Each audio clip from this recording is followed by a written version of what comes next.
Settle in, little one.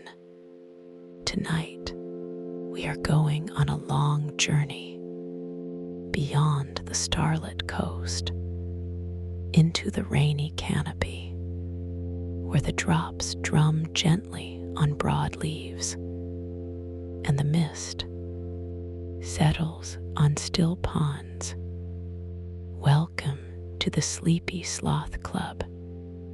Breathe in with the deep forest green. Breathe out with the soft, misty gray. Tonight, Barnaby will guide you through 13 quiet rainforest nights, past the misty pond, beneath the broad leaf, shelter resting on the cozy fern, listening to the gentle rain. Slow and steady, sleepy head. Take one more breath, in and out, and let the journey begin.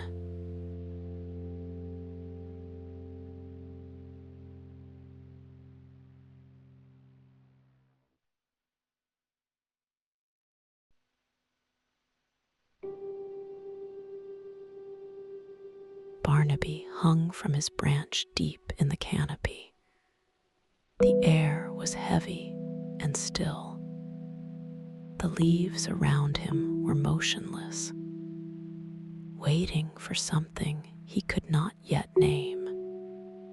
The forest held its breath in the strangest way, as if it knew that something was about to change.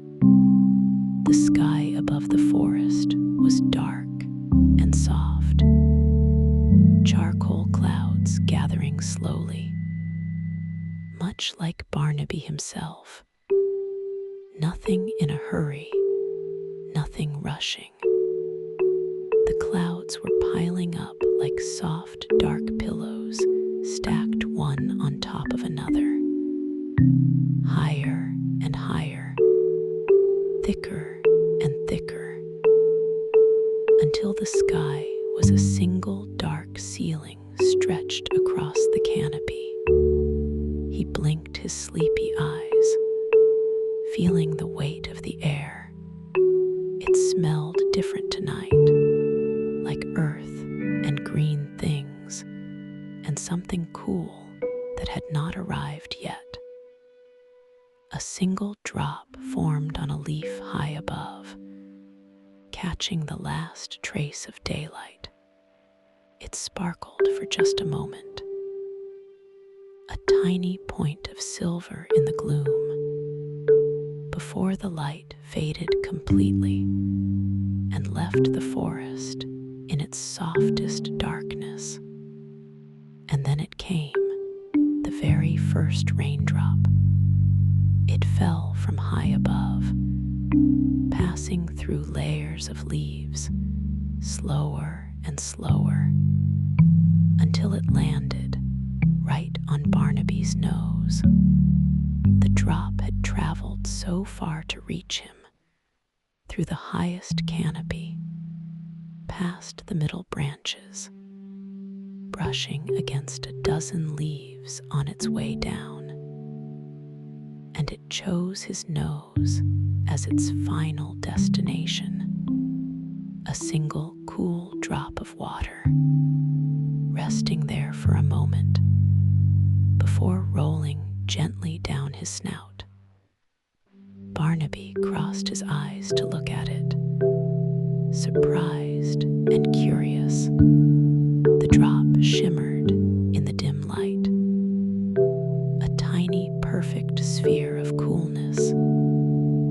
It looked like a miniature crystal ball containing all the secrets of the coming rain. A tiny universe of water balanced on his fur. He felt the coolness on his nose, and something about it made him feel calm.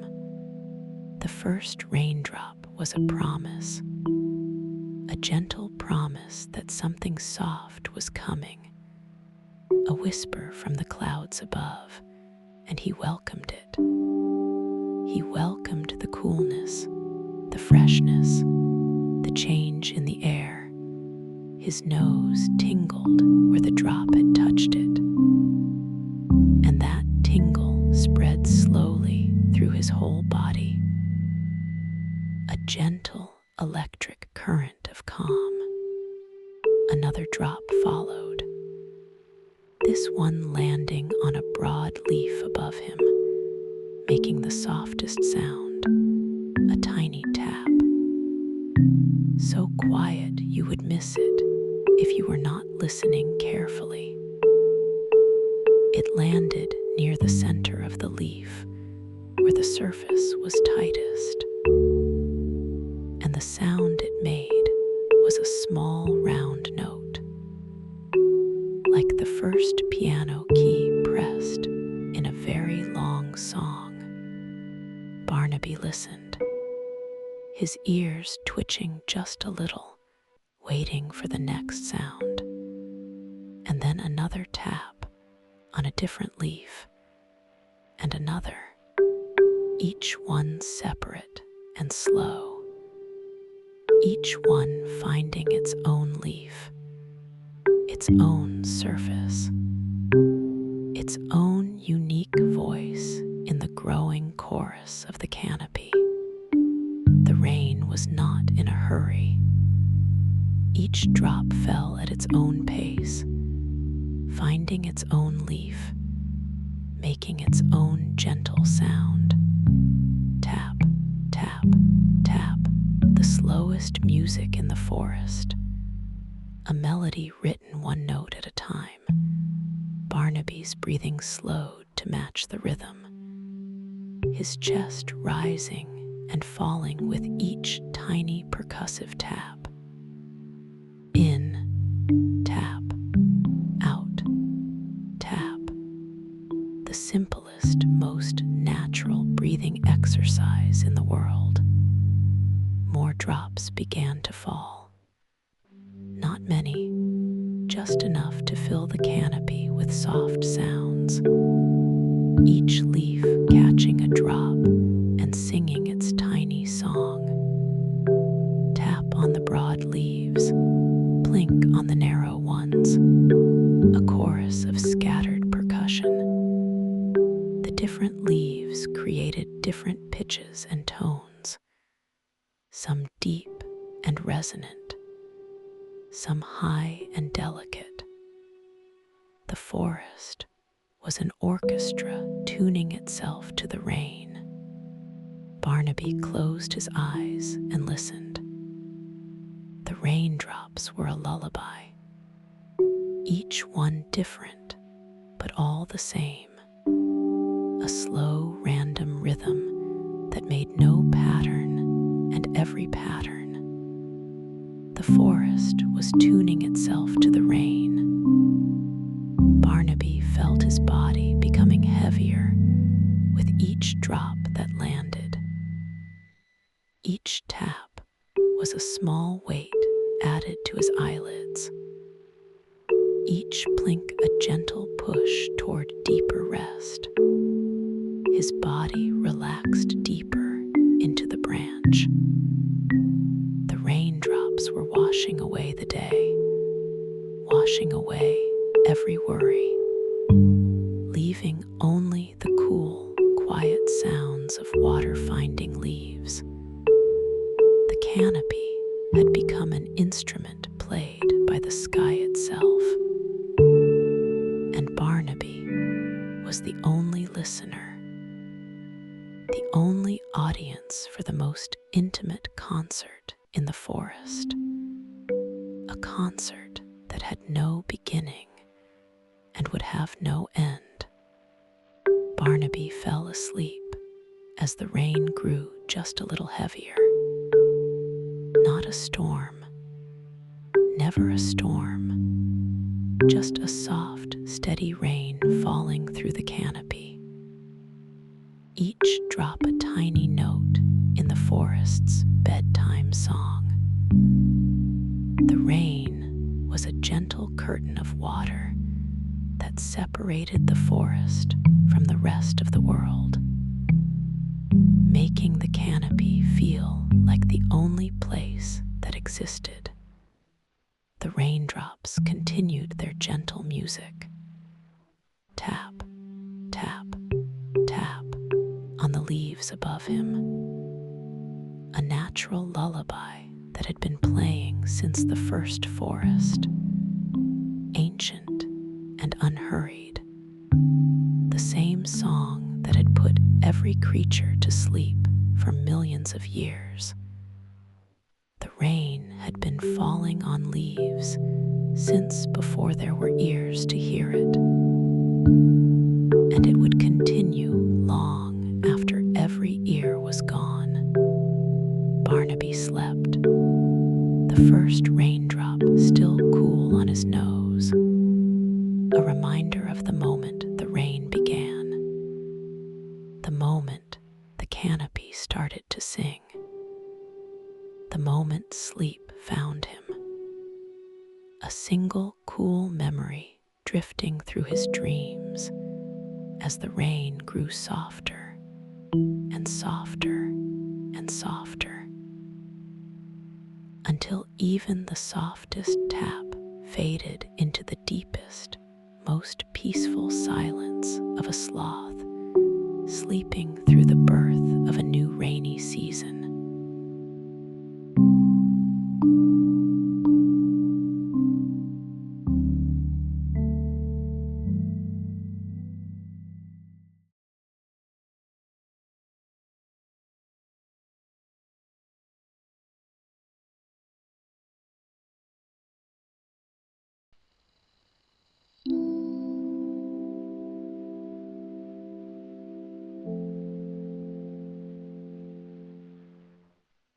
Barnaby had found the perfect spot for the rain. A broad leaf stretched out above him like a green umbrella. It was wide and smooth and curved just right, catching every drop that fell from the canopy above. The leaf was the biggest one he had ever seen, wider than his whole body. A natural green roof grown specifically for this purpose, to shelter a sleepy sloth and turn rain into music. The rain was steady now, not heavy, but consistent, a gentle rhythm that filled the forest with sound. And Barnaby was right underneath the biggest leaf, listening to every drop that landed on its broad surface, each drop announcing its arrival with a soft thump,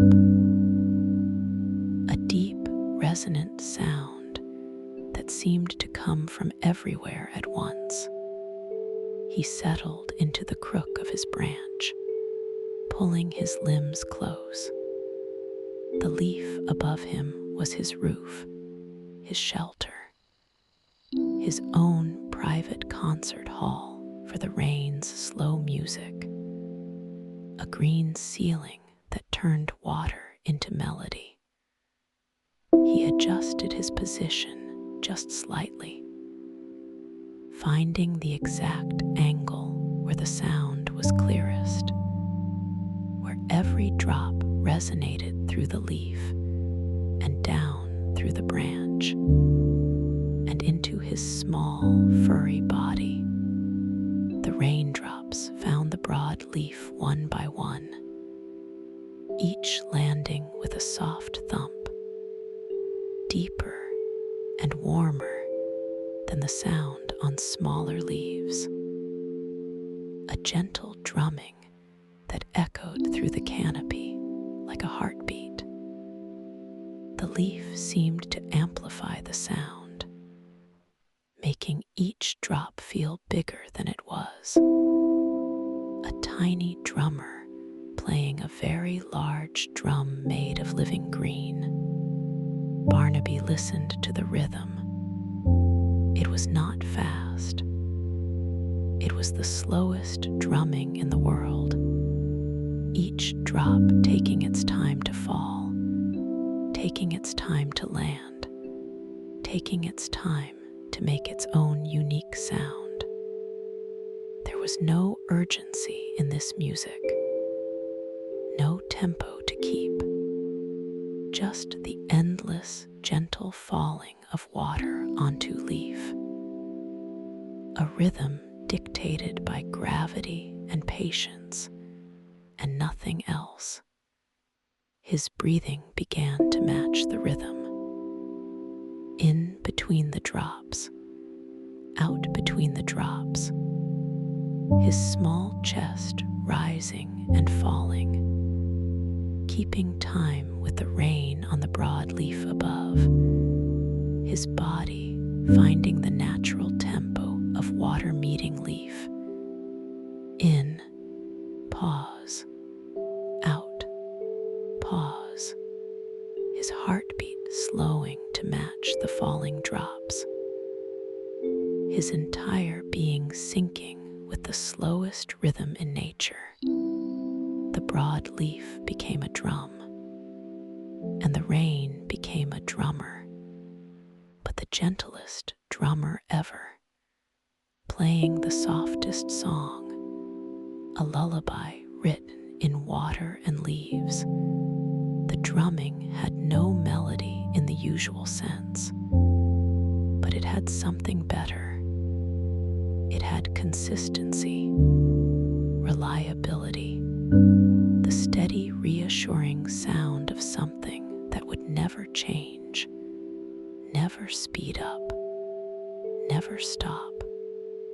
Each drop made a different sound depending on where it landed. Near the center, a deeper rounded tone. Near the edge, a softer whisper. The leaf sang every note with perfect clarity, and Barnaby heard them all. A few drops landed at the very edge of the leaf, creating a thin, bright sound like a tiny bell. Others landed near the stem where the leaf was thickest, producing a muffled thump like a distant heartbeat. He closed his eyes completely now, letting the drumming wash over him. The rhythm was hypnotic, steady and slow and warm. Each drop a note in the longest, slowest song ever played. A composition without beginning or end. The rain on the broad leaf was not going anywhere.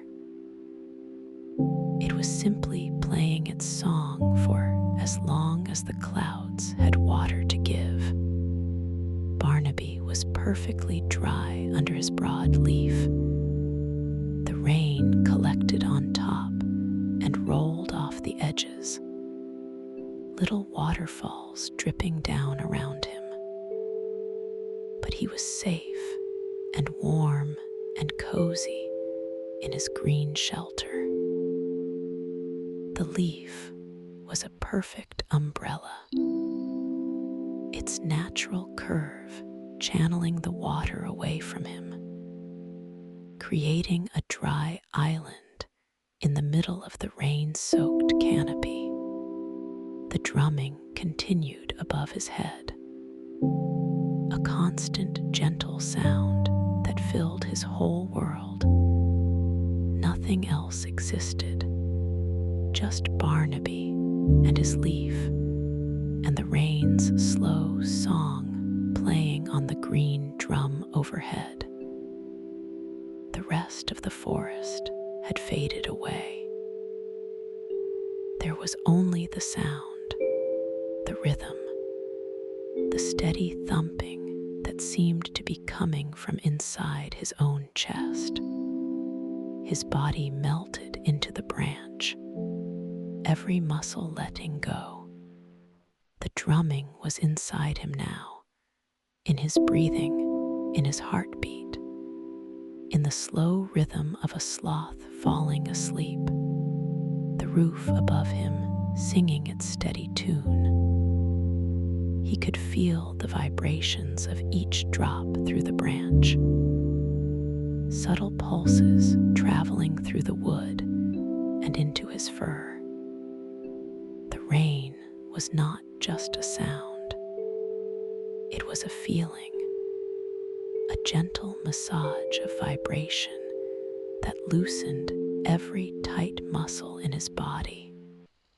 Barnaby slept under the broad leaf, the rain drumming its gentle song above him, each drop a promise that he was safe, each rhythm a promise that he could rest.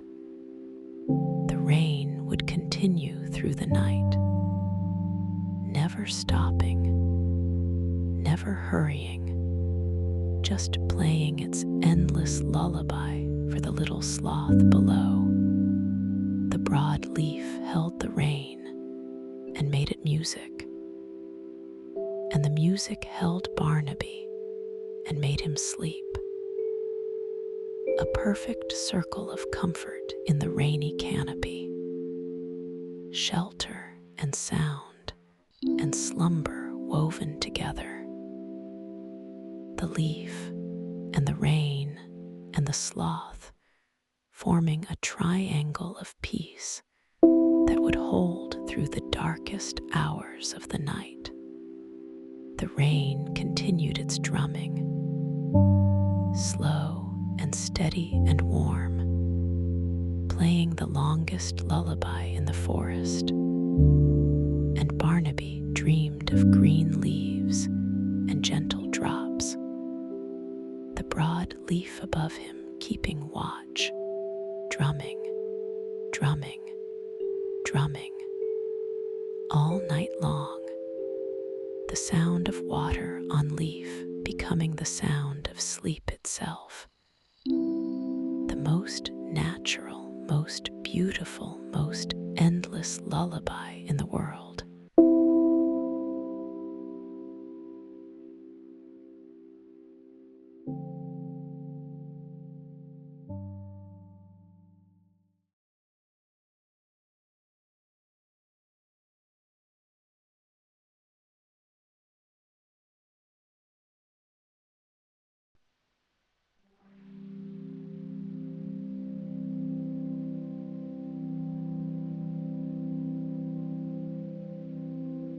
Barnaby felt the rain changing above him. The gentle taps were becoming more frequent, more drops finding their way through the canopy. And he knew it was time to find a deeper shelter. The broad leaf was good, but the rain was growing more determined.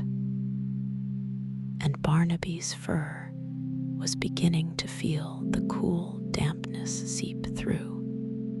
He moved with his usual slowness, one paw at a time, each step deliberate and calm. The branch beneath him was slick with moisture, but Barnaby was never in a hurry, never rushing. He moved like the rain itself, slow and steady and patient, each paw finding secure footing before the next one moved. A careful, measured progress through the wet canopy. Through the soft rain he traveled, inch by careful inch, until he saw it, a giant mushroom rising from the forest floor, its cap wide and round and perfectly curved, like a natural roof grown by the earth itself. The mushroom was the most beautiful thing he had seen all night. A perfect dome of green moss rising from the dark earth, like a hill that had decided to grow legs. Umbrella, covered in the softest green moss, a living roof waiting for a sleepy guest to arrive. The moss on top was thick and velvety, like a layer of green carpet that had been growing for years, perfecting itself for exactly this moment. Barnaby reached the edge of the mushroom. He could see underneath, a dry, cozy space protected from the rain. The moss hung down like velvet curtains, soft and thick and deeply inviting. The space beneath the mushroom was like a small room, a natural chamber with curved walls and a soft floor, and the most perfect dry air. He paused for a moment, looking up at the mushroom cap. Raindrops were landing on top, making the gentlest thudding sound, muffled and softened by the thick layer of moss above. The sound was different from the leaf, deeper, more muffled, like listening to rain through a heavy blanket. A sound that promised warmth and dryness and perfect safety. Barnaby climbed underneath the mushroom, his small body disappearing into the soft moss. The space beneath was perfectly dry. The mushroom cap held back every drop of rain. Not a single drop found its way through the thick, mossy ceiling. The mushroom was a perfect umbrella, a natural shelter that had been growing its roof for years, without knowing it would one day shelter a sleepy sloth. The moss felt incredible against his fur, like resting on a cloud made of green velvet. Each tiny moss plant soft and springy, cushioning him from every side. A natural mattress grown from the forest floor. The moss seemed to mold itself to his body, creating custom contours that supported every curve of his small frame. Rain continued to fall outside, but underneath it was quiet and warm. The mushroom absorbed the rain's sound, turning it into the softest humming, a natural white noise for sleeping. The moss acted like a soundproof blanket, turning the sharp taps of raindrops into a gentle background hum. The most soothing acoustic effect nature had ever designed. Barnaby settled deeper into the moss. It seemed to wrap around him, holding him gently like a green blanket. The moss was slightly warm from the day's hidden sun, storing the memory of daylight, releasing it slowly into the cool night air. A gentle warmth that spread through his fur and into his bones. He could smell the earthy sweetness of the mushroom, a gentle forest scent that made him drowsy. The moss released tiny spores into the air, harmless and soothing, like breathing in the forest's own lullaby. Each breath brought in the rich smell of growing things, of damp earth and living moss, and the sweet mustiness of the mushroom itself. fragrance that told his body it was time to rest. His eyelids grew impossibly heavy. The moss cradled his small head. The mushroom hummed its quiet rain song above him. Everything was soft and green and safe. The perfect shelter for a sleepy sloth. He shifted once more, finding the deepest, softest spot in the moss nest, and felt his body surrender completely to the warmth and the silence and the perfect dry comfort of his mushroom sanctuary. Barnaby fell asleep inside the mushroom, his body completely hidden by the velvet moss. Only the tiniest rise and fall of his breathing showed he was there. A small, gentle rhythm in the green cocoon. The moss covered him like a blanket made of 1,000 tiny green pillows, each one doing its small part to keep him warm and comfortable through the night. The rain continued its steady drumming on the mushroom cap, each drop absorbed and softened, creating the most perfect sleep sound, steady and warm and endless. The mushroom hummed its gentle song, a low, continuous note that vibrated through the moss and into Barnaby's sleeping body. A natural lullaby played on the world's softest instrument. The mossy umbrella held Barnaby through the night, a living shelter grown from the forest floor, keeping the little sloth dry and warm and deeply asleep, wrapped in green velvet until morning. The mushroom and the sloth resting together under the rainy canopy. Two living things sharing the same gentle breath of sleep. The moss holding him safe, the rain singing above, and Barnaby dreaming the deepest, greenest dreams in his mossy cocoon.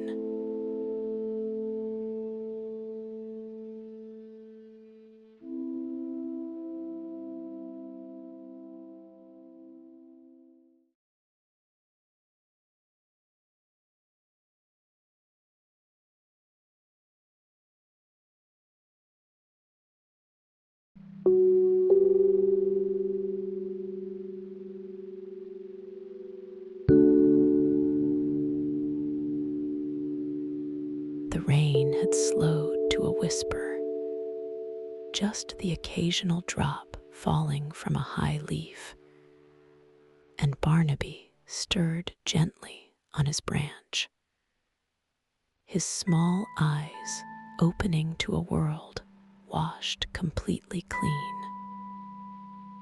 The air was different now, lighter, fresher, as if the rain had taken all the heaviness and washed it down to the forest floor. Everything glistened in the moonlight, every leaf, every branch, every tiny droplet clinging to the forest like scattered stars. The canopy was still and quiet, the air fresh and cool, and full of the smell of wet earth. The world had been polished by the rain, every surface reflecting the silver light with a clarity that took Barnaby's breath away. Barnaby looked down through the open branches and saw something beautiful. Small pools of water gathered on the forest floor, each one perfectly still, each one holding the moon. They were scattered between the roots and moss-like pieces of a broken mirror, reflecting the night sky back at itself in 100 different pieces. He moved slowly toward the edge of his branch, peering down at the puddles below. They were like mirrors made of pure silver, each one reflecting the night sky with perfect clarity and stillness.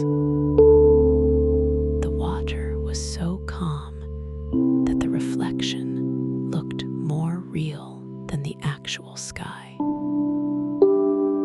as if the puddles were windows into a second world beneath the forest floor.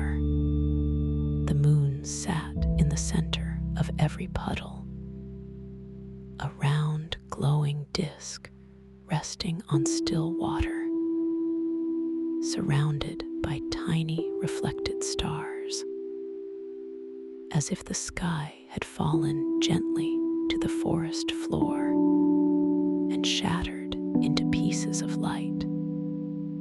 Each puddle held its own complete universe, a miniature night sky contained in a thin layer of rainwater. 100 skies lying on the ground for Barnaby to see. Barnaby watched without moving. The puddles did not ripple. The moon did not waver. It was the most peaceful thing he had ever seen. Stillness made visible. He could see his own reflection in the largest puddle, a small dark shape against the moon, a sloth-shaped shadow floating on silver water. He was part of the reflection now, part of the quiet picture. There were so many puddles, each one holding its own moon, some large and round, some small and shallow. But every single one carried the same soft silver light. The moons varied in size and brightness. The deeper puddles held darker, more defined moons. The shallow ones had softer, blurrier reflections. But every moon was beautiful in its own way. The puddles stretched across the forest floor like a scattered mirror garden, connecting in places, separating in others. A mosaic of moonlight on dark, wet earth between the roots and moss. Barnaby could see how the puddles were connected by thin threads of water, tiny channels linking one moon to the next, a network of silver across the forest floor. Barnaby felt his breathing slow even more. The sight was so quiet, so perfectly still. It made his whole body feel heavy and calm and wonderfully tired, the weight of peace pressing gently on him.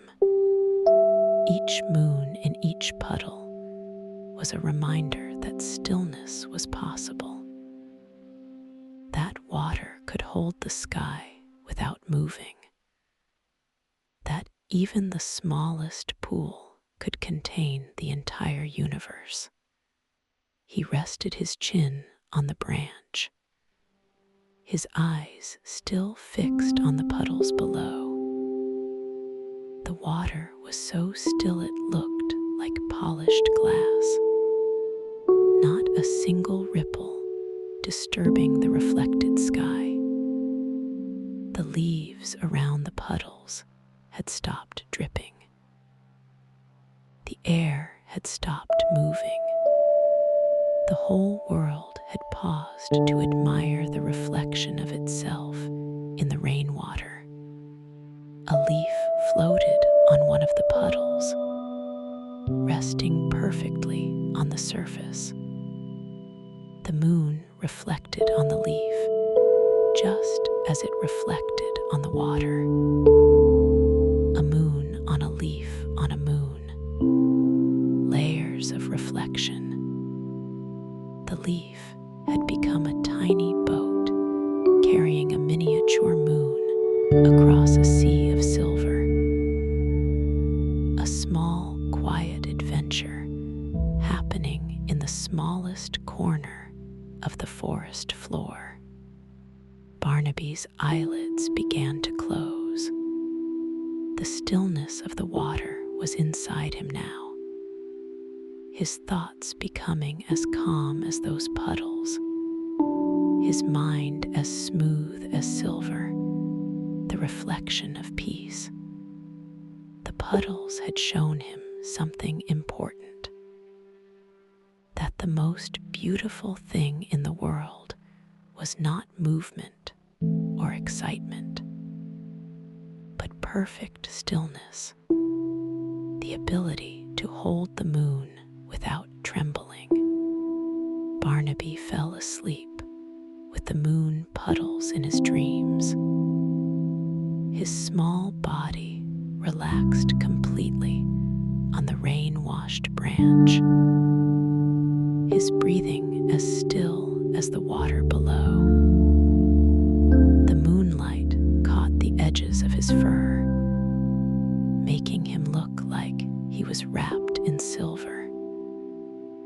A sloth-shaped puddle on a branch, reflecting the moon in his own quiet way.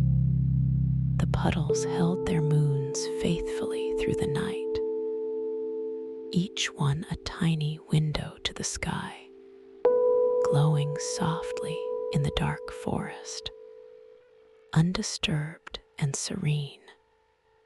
Silver sentinels of peace. They would hold their reflections until morning, until the sun rose and changed the silver to gold. But for now, they were perfect and still and full of moonlight. Barnaby slept, wrapped in moonlight and stillness, his dreams as quiet as the puddles, as gentle as the reflected stars, floating on silver water in the deepest, most tranquil sleep, the forest holding its breath around him, the puddles keeping their silent vigil, each moon in each puddle a small prayer for peace, and Barnaby the sleepiest answer to that prayer.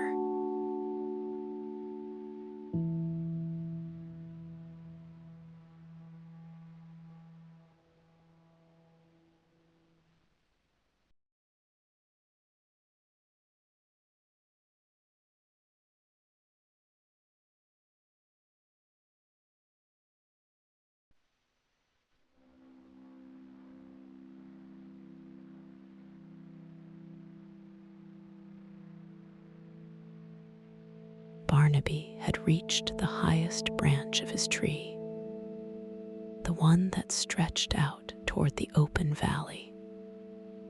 The rain had stopped completely now, and the forest was breathing softly in the cool night air.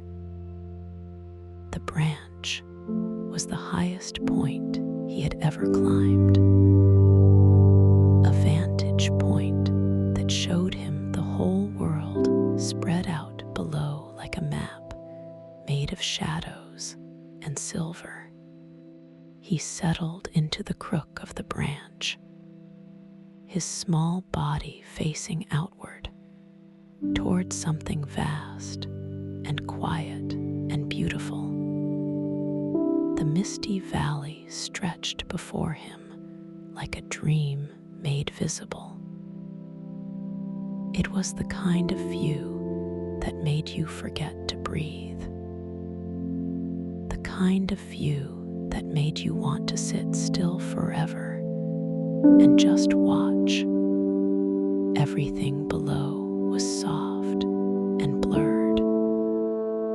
The mist had settled into the low places, filling the valley with layers of pale silver, hiding the ground beneath a gentle white blanket that seemed to go on forever. The mist was not thick enough to hide everything. It was just thick enough to soften everything, turning the sharp edges of the world into gentle curves. Barnaby looked out over the valley and could barely see the forest floor. The mist was so thick and soft. It turned the world into watercolor shapes and gentle shadows without edges. The valley had become a painting instead of a place. A painting that was still wet, still changing, still being painted by the slow hand of the night wind. Distant trees appeared as dark smudges against the white, their tops poking through the mist like islands in a cloud sea. Each one still and quiet and half hidden, floating in the pale expanse. Some of the trees had mist wrapped around their middle sections, making them look like they were growing out of clouds, as if their roots were planted in the sky itself rather than in the earth. He blinked his heavy eyes slowly. The misty valley was the most soothing thing he had ever seen, like looking at a painting that was still being made. Soft edges and blurred lines, and no sharp corners anywhere. Every detail softened, every boundary dissolved. The valley had become a place where things could be both there and not there at the same time. The mist moved so slowly, slower than Barnaby himself, drifting across the valley in layers, some parts thicker than others, all of them peaceful and calm and unhurried. The mist flowed like the slowest river in the world, a river made of air and water, flowing without sound, without rush, without any destination at all. The moonlight filtered through the mist, creating a diffuse glow that had no source and no direction. The light was everywhere and nowhere, wrapping the valley in a soft silver haze that dissolved all boundaries. The light was so evenly spread that there were no shadows, no dark corners, just a gentle silver everywhereness that made everything feel safe and soft and far away. Barnaby felt his body relaxing deeper into the branch.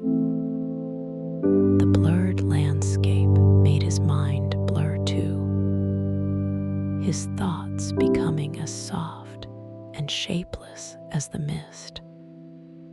No edges, no definitions, just gentle quiet. His usual sleepy thoughts dissolved into the misty landscape, becoming part of the soft white expanse that stretched before him. A few treetops rose above the mist, dark, gentle shapes floating in the white. They looked like they were resting, just like Barnaby was resting, just like the valley was resting. The treetops seemed to float above the cloud layer, their upper branches catching the moonlight, while their trunks disappeared into the white blanket below. Trees without trunks, floating islands of green in a silver sea. The mist swirled around those treetops, wrapping them in slow motion, sometimes revealing a branch, sometimes hiding it again. A slow, gentle dance that had been going on all night long. The mist was the most patient dancer, never rushing, never changing tempo, just moving in its endless slow spiral around everything it touched. Barnaby's eyes were nearly closed now. The misty valley was a lullaby for the eyes, so soft to look at, so easy to rest with. The blurred world asking nothing of him. The mist was asking him to let go of sharp thoughts and clear ideas, to become as soft and blurred as the landscape before him. Barnaby fell asleep on the highest branch, his small body facing the misty valley, his breathing as slow as the drifting mist, his dreams as soft as the blurred landscape.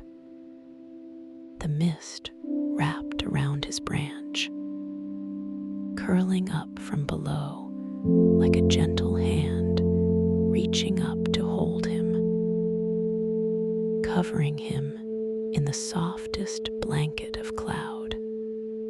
The valley held its mist through the night, a white blanket covering the forest floor, the treetops floating like gentle islands, the moonlight diffusing through the haze. The entire valley was resting under its misty cover. Every creature, every tree, every blade of grass tucked in beneath the same soft white blanket. Barnaby slept, and the misty valley slept with him. The softest, blurred, most peaceful ending to the rainiest season. The canopy quiet, the mist still, and the little sloth dreaming in the clouds, floating between earth and sky, between waking and sleeping, between the sharp world and the blurry one, carried by the mist into the deepest, most peaceful sleep he had ever known.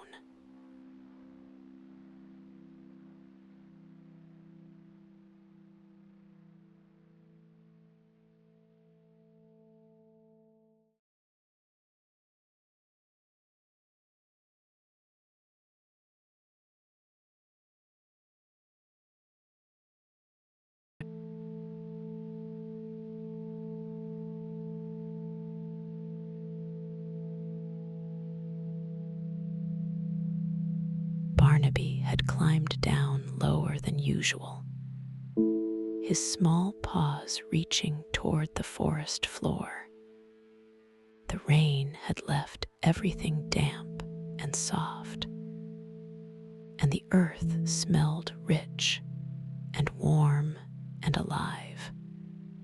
The lower he climbed, the stronger the smell became. A deep, earthy fragrance that filled his nose and made him feel grounded and calm.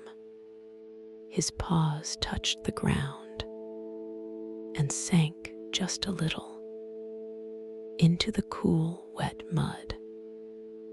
It felt strange and wonderful, soft and yielding, like stepping into a cloud made of fresh earth. The mud was the perfect temperature, cool against his pads, but not cold. A refreshing coolness that felt wonderful after being in the warm canopy above. He pressed his other paw down and felt the same gentle squish. The mud welcomed him, holding his weight without complaint. Cool and smooth and perfectly soft against his pads. He stood there for a long moment, feeling the mud beneath his paws, adjusting to the sensation of solid ground after so many nights in the trees. Barnaby took the slowest step, lifting one paw and placing it forward. The mud made the quietest sound, a tiny squelch, barely there, like a whisper from the earth itself greeting him. The sound was so soft and so satisfying. A small, wet kiss from the ground with every step he took. He looked at his paw, coated in a thin layer of dark earth. The mud felt pleasant between his toes, cool and silky, filling every tiny space with its gentle weight. He wiggled his toes and felt the mud move between them. A gentle massage from the earth itself. Each toe surrounded by cool, soft mud that seemed to know exactly how to comfort him. He pressed his paw deeper, and the mud rose up around his fingers. Not sticky, not messy, just soft and accommodating, like the forest floor was giving him a slow, damp hug.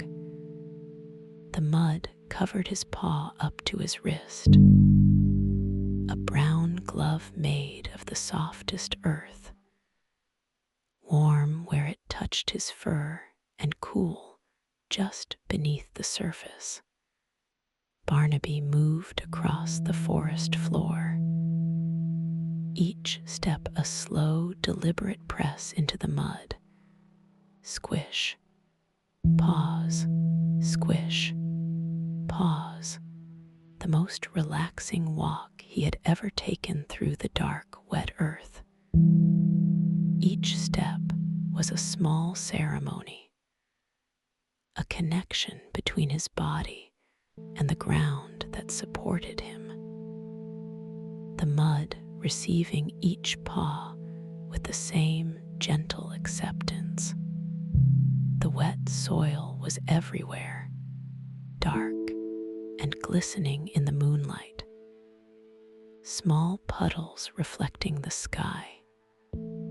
Patches of smooth mud stretching between roots and stones. All of it soft and welcoming. The forest floor had been transformed by the rain into a giant, soft surface. A mattress of mud that stretched from tree to tree. His paws left tiny prints behind, small sloth footprints in the wet earth, each one a perfect impression of his paw, a gentle mark that the rain would slowly wash away by morning. He looked back at his trail of footprints, a path of small mud-filled impressions leading from the tree trunk to where he now stood. A record of his slow journey across the forest floor. Barnaby sat down in the mud, not caring that his fur touched the damp earth. It felt too good to resist. The cool, wet ground against his body, the squishy softness beneath him.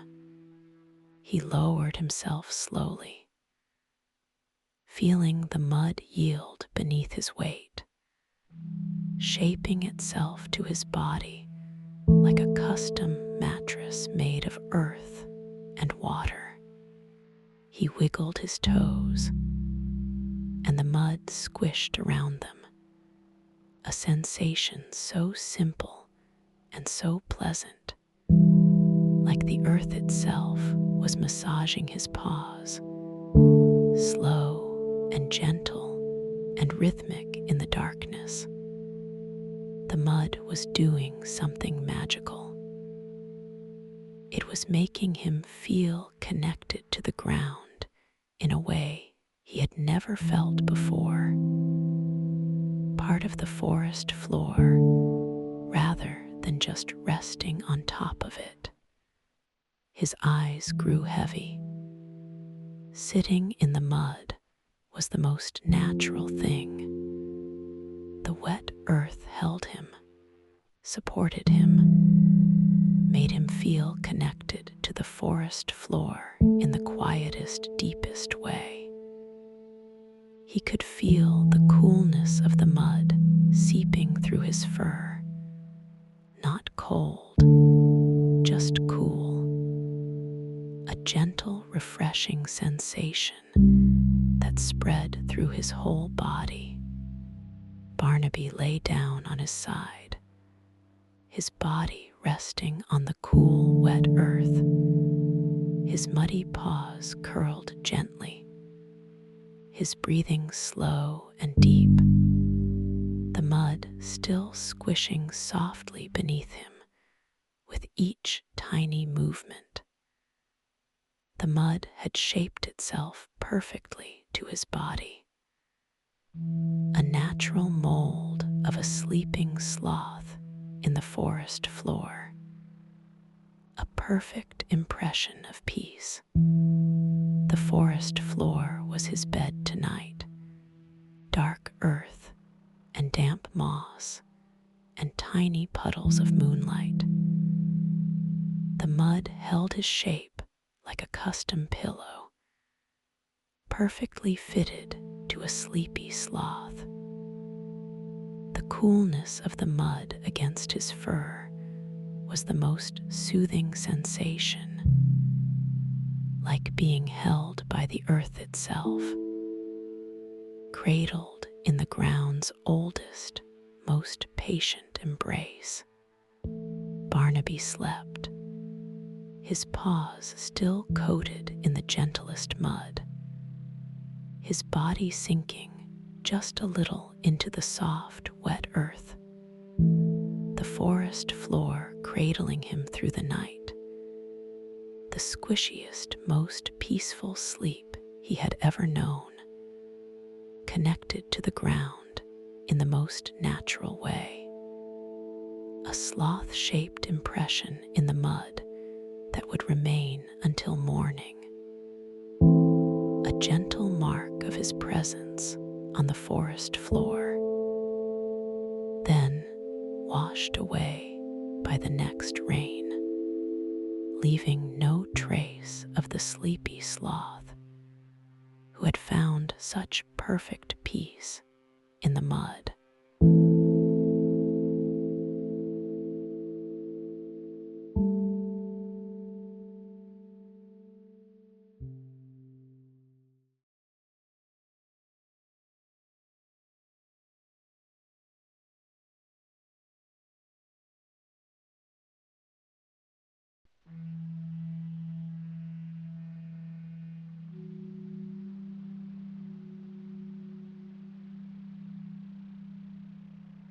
Barnaby had found something wonderful at the base of an old tree, a fallen log, long and thick and hollowed out by time.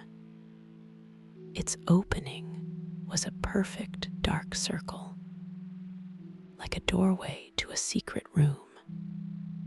The log had been there for years, slowly decaying and hollowing out, creating the most perfect shelter for a small, sleepy creature.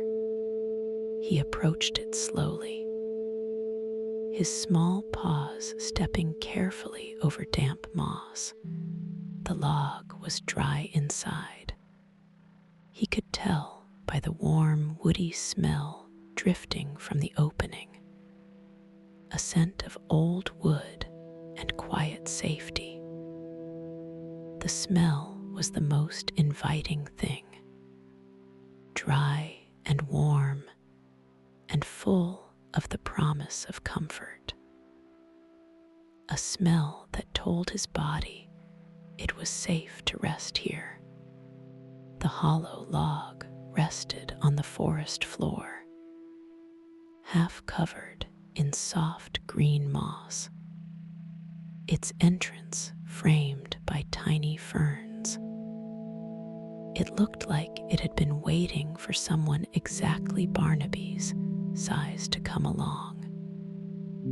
The opening was just the right height for him to crawl through. Not too big and not too small. A doorway designed by nature for a sloth-shaped guest. Barnaby crawled inside. The opening was just wide enough for his small body, and the space beyond was perfectly dry. Smooth wood walls curved around him like a warm wooden cocoon.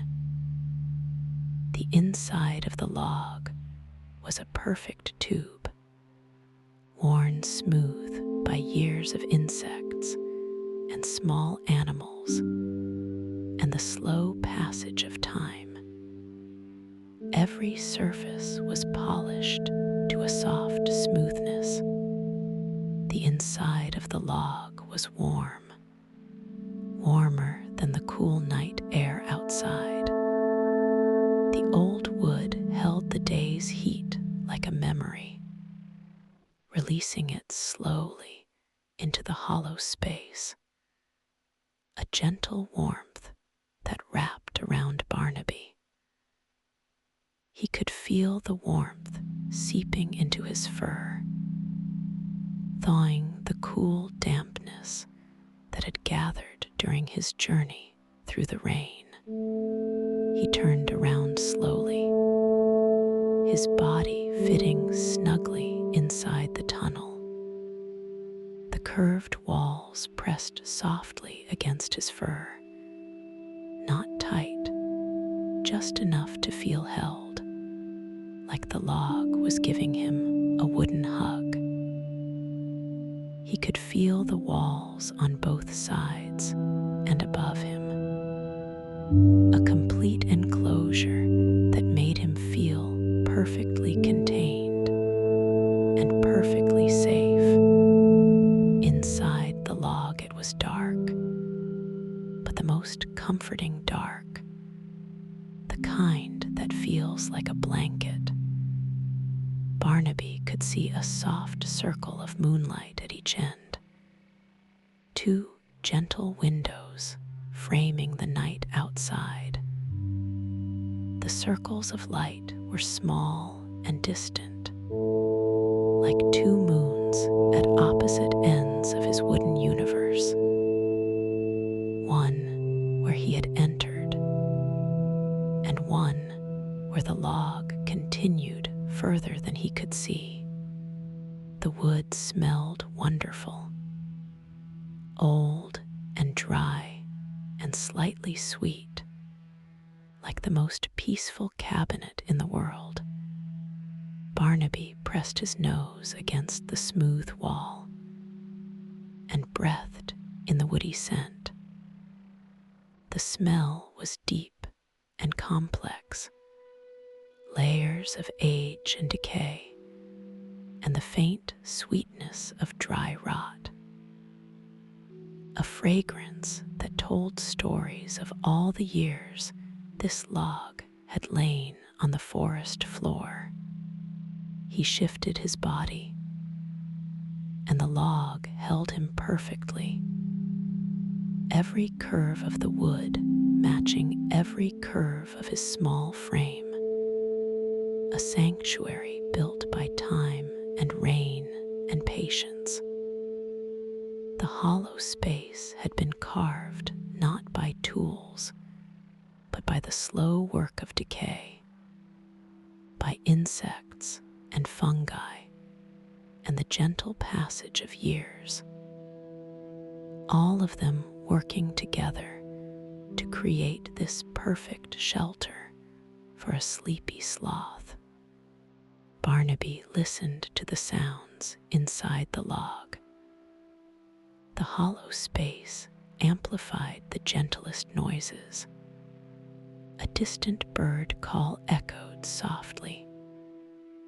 The wind outside made a low humming sound, like the log was singing. The wooden walls acted like a sounding board, turning the smallest sounds into warm, resonant tones that filled the hollow space with gentle music. The wood creaked occasionally, the tiniest sounds, slow wooden sighs that happened every few minutes. Each creak was warm and familiar, the log settling around him, adjusting to its new sleepy guest.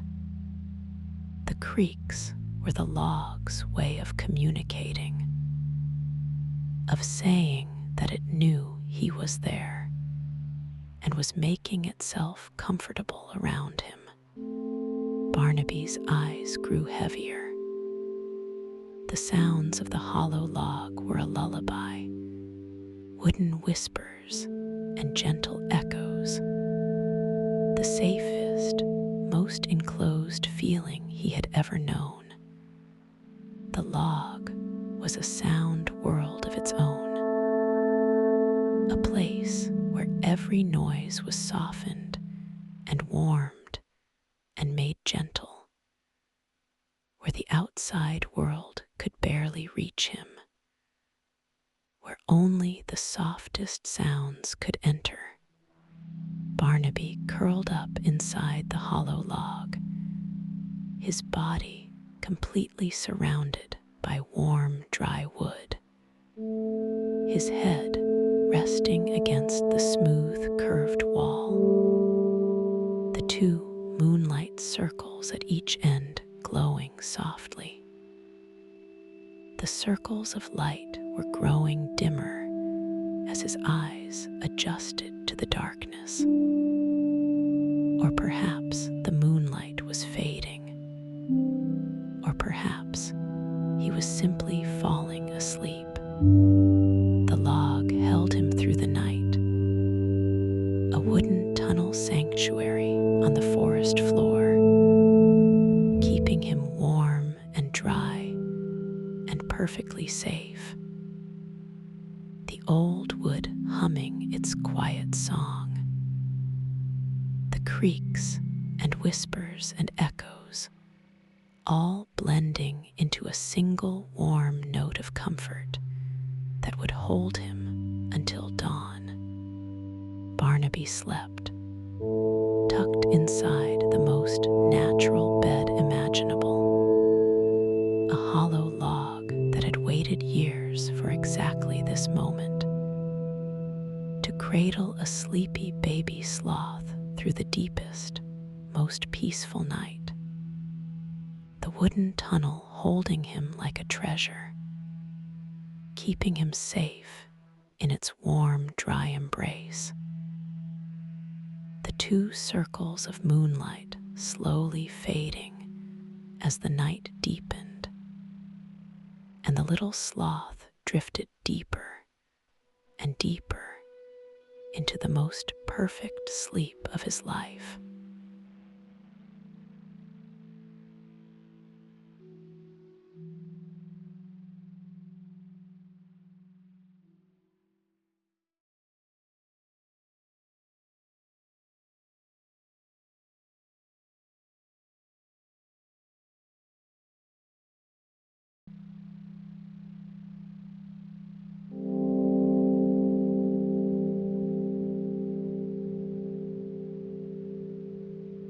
The last raindrop fell from the highest leaf, and then there was silence, the kind of silence that comes only after rain, when the whole forest takes a deep breath and holds it.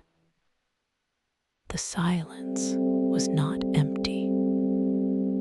It was full of the absence of sound, a deep listening silence that made every tiny noise feel important and precious. Barnaby opened his eyes slowly. The canopy was still dripping, every leaf holding one more drop, every branch glistening with moisture. But the rain had ended, and the night was soft and clean. The air had been scrubbed clean by the rain. Every particle of dust washed down to the ground, leaving only pure, cool air that felt like drinking water with every breath. He breathed in, and the air was different now, rich and fresh and full of earth. The smell of wet soil rising from the forest floor, mixed with the sweet, clean scent of damp pine needles. The air had become a soup of natural fragrances, each one distinct and beautiful, and calming in its own way. A symphony of smells that only appears in the moments after rain. Barnaby breathed deeper. The smell of fresh earth after rain was the most comforting scent in the world. It rose up through the canopy, wrapping around him like an invisible blanket made of forest. The scent traveled upward from the forest floor, carried by the rising cool air, filling every space from the ground to the highest branches with its rich, earthy fragrance. The wet soil smelled alive, like roots and moss and tiny things growing in the dark. A deep green smell that made Barnaby feel calm and grounded, connected to the forest in the quietest way. The smell was ancient. It was the smell of life itself, of decay and growth, and the endless cycle of the forest. A smell that had been rising from wet earth since the first rain fell on the first forest.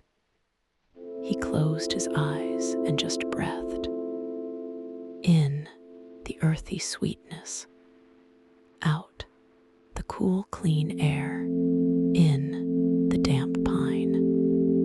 Out, the gentle night. His breathing becoming the slowest, most peaceful rhythm. Each breath a meditation. Each exhale a small letting go. The after-rain air was doing something magical to his body, relaxing him from the inside out. The pine trees nearby released their own scent. Wet needles and damp bark. A sharp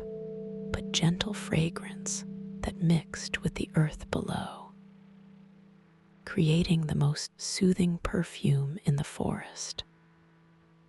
The pine's smell was clean and fresh, like the forest had been washed and polished. Every pine needle carrying a tiny drop of water that amplified its fragrance. Barnaby could smell the pine from his branch. The needles above him were heavy with rain, each one catching moonlight and holding it like a tiny silver pin. The pine scent was sharp and sweet at the same time, a complex fragrance that seemed to clear his sinuses and relax his mind simultaneously. The perfect natural aromatherapy for a sleepy sloth. He breathed in the pine, and it cooled his nose and warmed his chest. A strange, wonderful feeling that made his body relax even more. The pine and the earth together. A lullaby made entirely of natural scents. The two fragrances layered on top of each other, earth below and pine above. A sandwich of soothing smells that wrapped around him from every direction. The whole forest seemed to exhale after the rain, every plant releasing its scent into the cool air. Moss and bark and leaves and flowers, all of them breathing out their quietest, most gentle fragrances. The forest was releasing its pent-up breath. All the smells that had been trapped by the rain were now free, floating through the night air like invisible messengers of calm. Barnaby sat very still, letting the scents wash over him, the earth below, the pine beside him, the moss above, a three-dimensional blanket of smells, each one softer than the last. The fragrances layered on top of each other, creating a complex aroma that shifted and changed with every slight movement of the night air. His body melted into the branch. The after-rain air was doing something magical. It was making him sleepy in the most natural way. Not tired, just deeply, peacefully ready to rest. The smells were telling his body that the rain was over, that the world was clean and fresh and ready for sleep, that he had done enough for one night and could finally let go. Barnaby fell asleep, breathing the after-rain air, his small chest rising and falling, pulling in the earthy sweetness with every breath. The damp pine and wet moss and clean, cool night. Each breath carried the scent of a different part of the forest, a rotating selection of natural fragrances that played across his sleeping senses like a gentle perfume dream. The forest continued its gentle exhaling, releasing scents into the moonlit air, a natural aromatherapy designed for sleepy creatures. And Barnaby was the sleepiest of them all.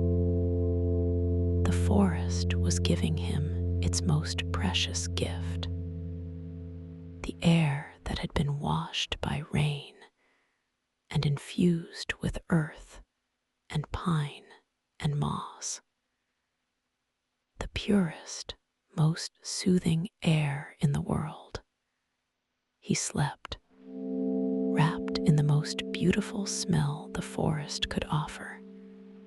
Fresh earth and damp pine and wet moss. The after-rain lullaby that would last until dawn. The deepest, most fragrant sleep of the rainy season. Breathing in the memory of the rain. Breathing out the last traces of wakefulness. A slow exchange of air and peace that would continue until the morning light touched his sleeping face.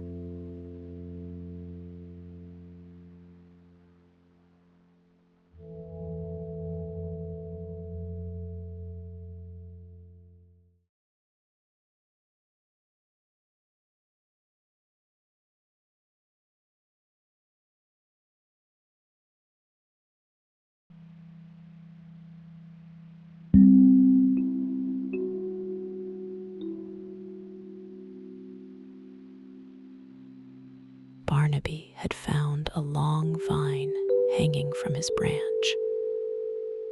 A thick green vine that stretched down into the darkness below.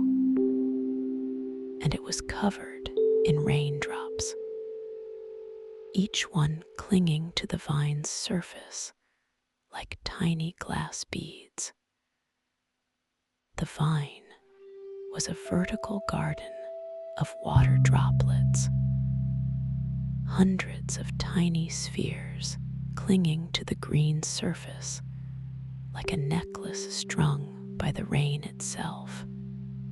He watched the vine quietly, his head tilted just slightly, and noticed something wonderful. The raindrops were moving, sliding down the vine in the slowest, most gentle way, one drop at a time. Each drop had its own pace, its own journey, its own unique path down the winding surface of the vine. No two drops traveled the same way. The vine was a waterfall in miniature, each drop gathering slowly at the top, growing heavier and heavier, until it began its long, slow journey downward, tracing the vine's green, winding surface. The drops moved like tiny climbers descending a mountain, inching their way down the vertical path with infinite patience. Barnaby focused on one particular drop, the biggest one, resting near the bottom of the vine. It had traveled the entire length, gathering other drops along the way, and now it was ready to fall. The drop was a survivor. It had made the entire journey from the top of the vine to the bottom, absorbing smaller drops as it traveled, growing larger and larger with each addition. The drop grew larger, stretching longer, holding on to the vine's tip with the tiniest grip. Barnaby watched without blinking, his sleepy eyes fixed on that single shimmering drop of water. The drop seemed to be making a decision, a long, slow decision about whether to hold on or let go. It stretched and strained, clinging to the vine with all its surface tension, and then it fell in the slowest motion imaginable, a perfect sphere of water dropping through the air, catching the moonlight as it descended and landing silently on a leaf far below. The drop fell in slow motion, turning in the air, reflecting the moon from every angle as it tumbled downward. A tiny silver ball falling through the dark space between vine and leaf.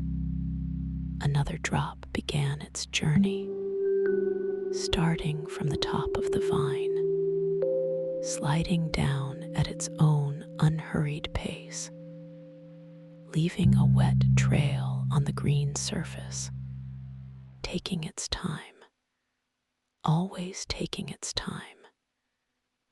The new drop followed the same path as the first one, tracing the same winding route down the vine's surface.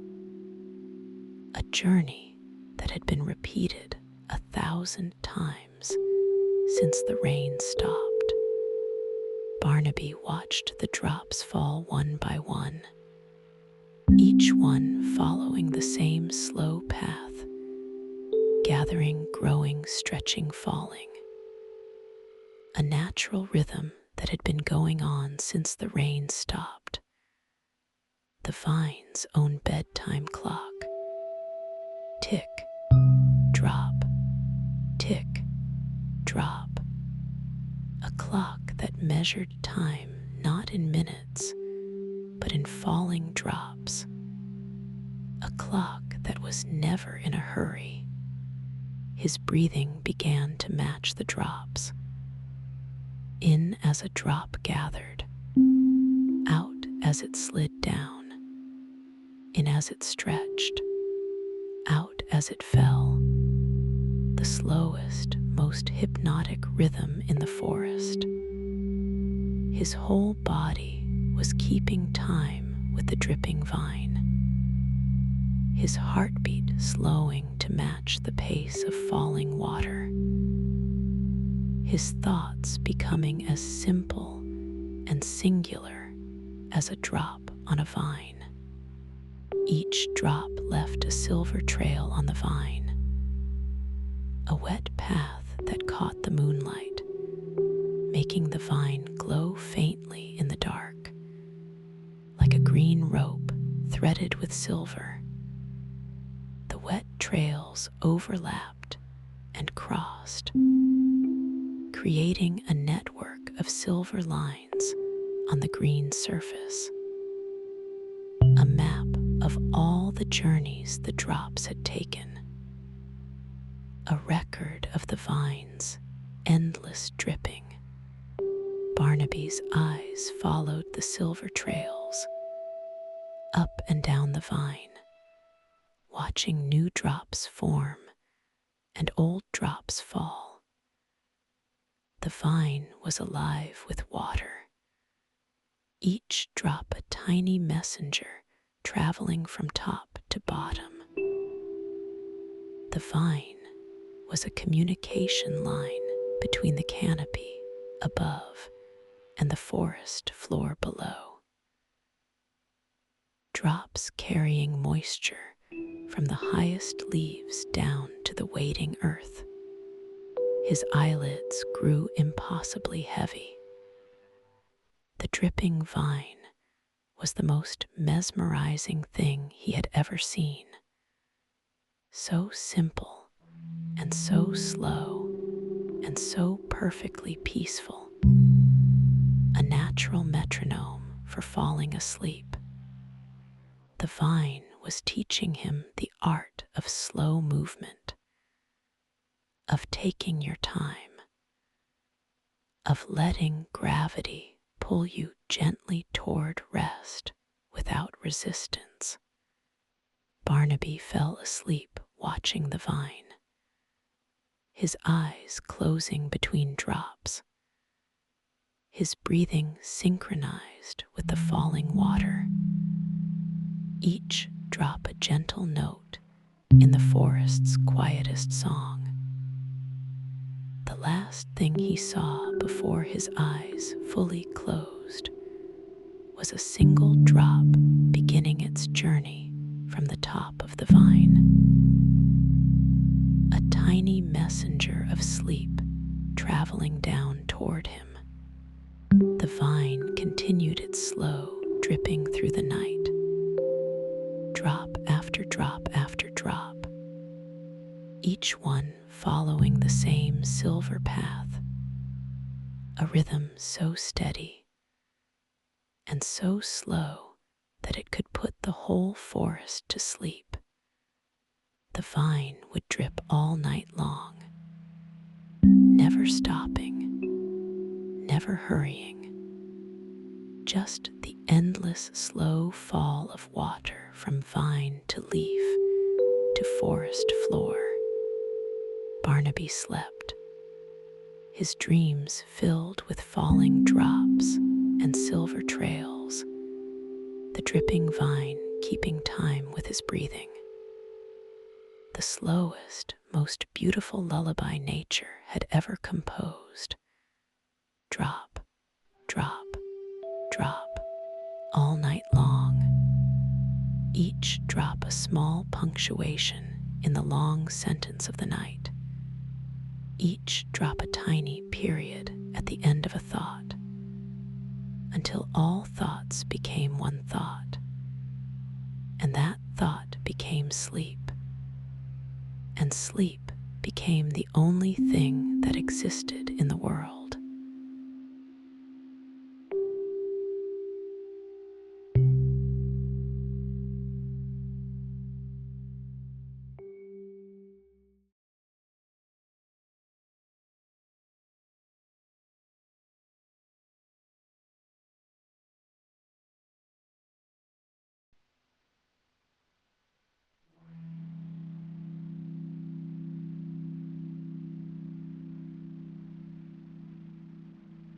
Barnaby noticed something on the branch beside him.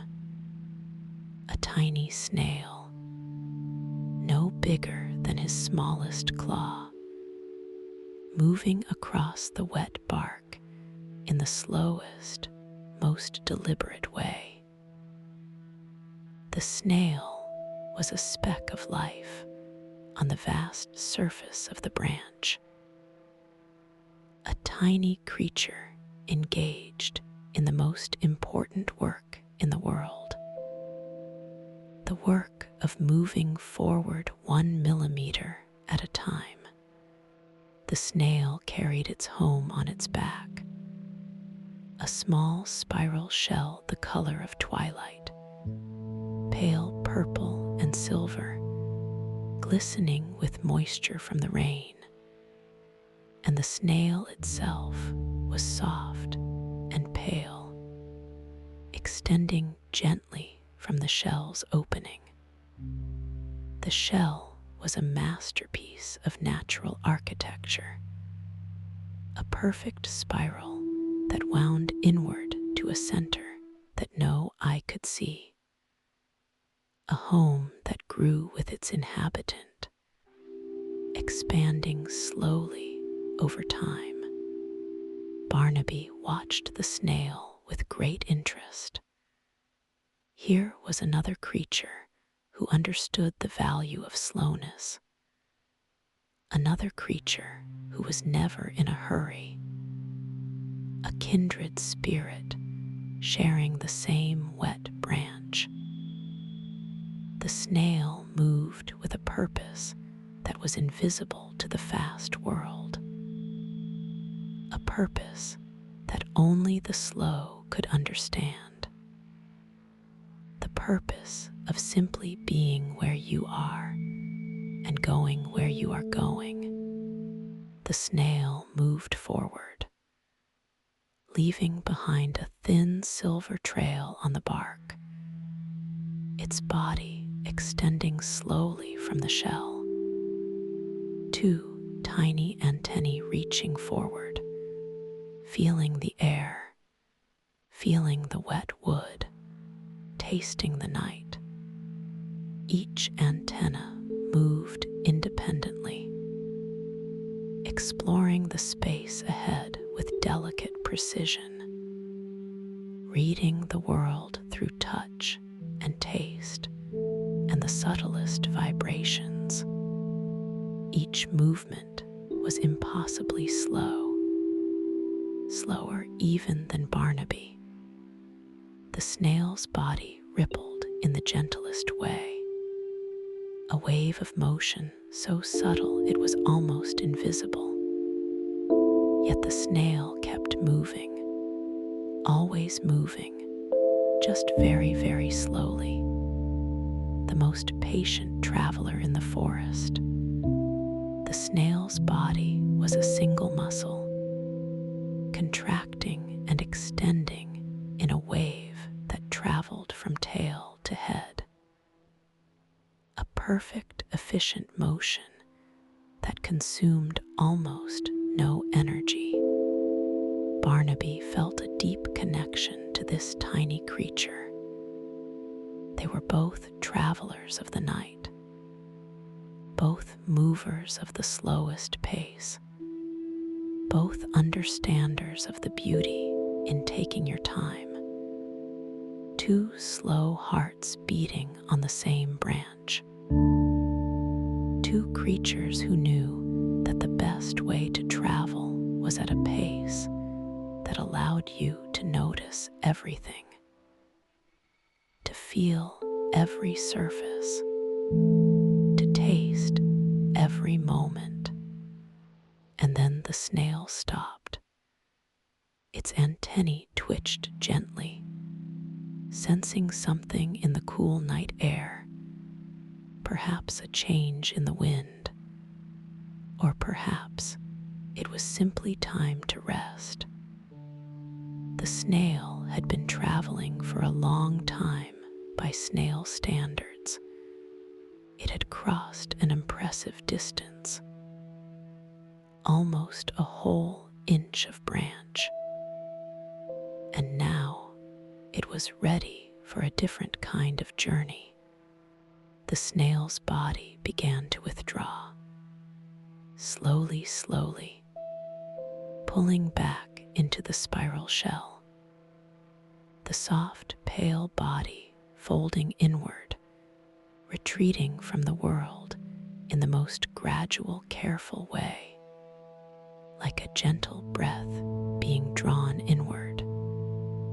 The snail's body disappeared section by section, each part folding neatly into the next, a living telescope collapsing into its smallest possible form. Barnaby watched the retreat with fascination.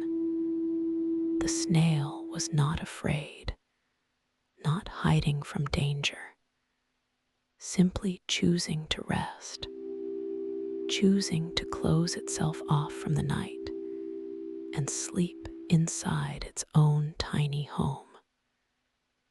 The snail understood something that many faster creatures never learned. That rest was not a pause between activities, but an activity in itself, a sacred ritual that deserved the same attention as any journey. The snail's body disappeared further into the shell, each section folding neatly into the next, like a soft blanket being rolled up. The spiral shell was a perfect tiny bedroom, small and round and completely private, a room of its own. The shell's spiral design was genius, a growing home that provided more space as the snail grew, a bedroom that was always exactly the right size. Only the very tip of the snail remained visible, a tiny pale dot at the shell's opening. And then that too withdrew, completely inside. The snail was now fully enclosed in its spiral home, wrapped in the safest darkness. A tiny door of mucus sealed the opening, a natural lock that kept the snail safe from the world until it chose to emerge again. The shell sat still on the branch, a small purple silver spiral resting on wet bark, the snail asleep inside, safe and warm and perfectly hidden. The most natural bedtime routine Barnaby had ever witnessed. No fuss, no worry, just a gentle retreat into rest. The snail had shown him that going to sleep was not a complicated thing. It was simply a matter of choosing to close yourself off from the world and trust that you would wake when it was time. Barnaby felt his own body wanting to do the same, to withdraw and rest and close himself off from the world. The snail had shown him the most peaceful way to sleep. The snail had taught him that a home was not just a place you lived, but a place you carried with you. A safe space that you could retreat into whenever the world became too much or the night became too long. He pulled his limbs closer to his body, tucking himself into the crook of the branch, mimicking the snail's retreat in his own sloth way, curling up small and cozy and completely at rest, pulling his own world close around him. He imagined his own shell, not made of spiral calcium, but of warm fur and slow breathing, and the deep comfort of being exactly where you were supposed to be. Barnaby fell asleep, inspired by the tiny snail in its spiral shell, both of them sleeping on the same branch, both of them wrapped in their own private worlds, the snail in its shell and Barnaby in his branch. Two slow creatures resting together under the stars, each understanding that the best way to end a night is to curl up small and let the world fall away, to retreat into your own safe space and trust that the morning will come when it is ready.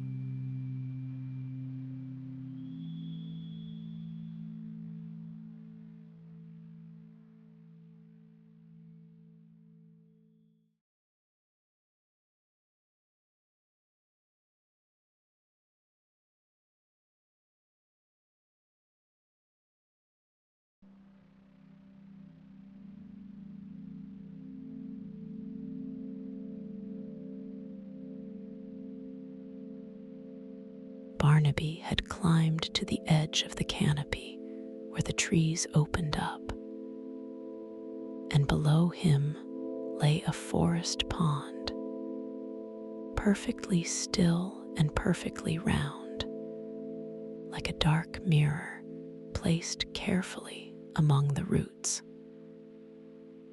The pond was a secret that the forest had been keeping, a hidden eye of water that watched the sky without blinking.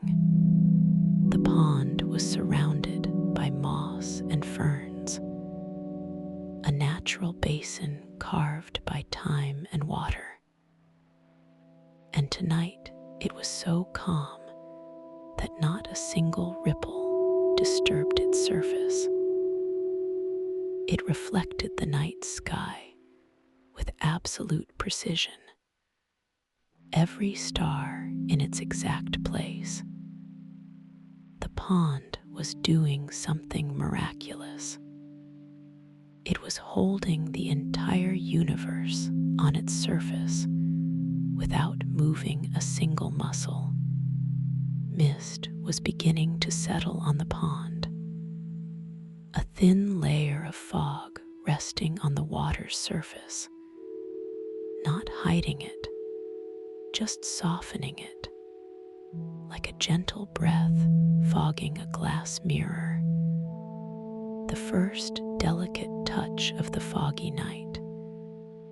The mist arrived like a quiet thought, appearing first in one corner of the pond, and then spreading slowly across the entire surface. The mist grew slightly thicker, and the pond became something magical, a foggy mirror. The water still reflected the sky, but now the reflection was blurred and dreamy, softened by the thin layer of fog. The stars became hazy points of light. The dark sky became a soft gray. Everything was still there, but nothing was sharp anymore. The moon appeared in the pond as a hazy silver disk, not sharp and clear like before, but diffused and gentle, as if the moon itself had been wrapped in tissue paper. The foggy mirror made everything softer, every edge blurred into the next. The moon in the pond looked like a watercolor painting of a moon, beautiful and imprecise and full of gentle feeling.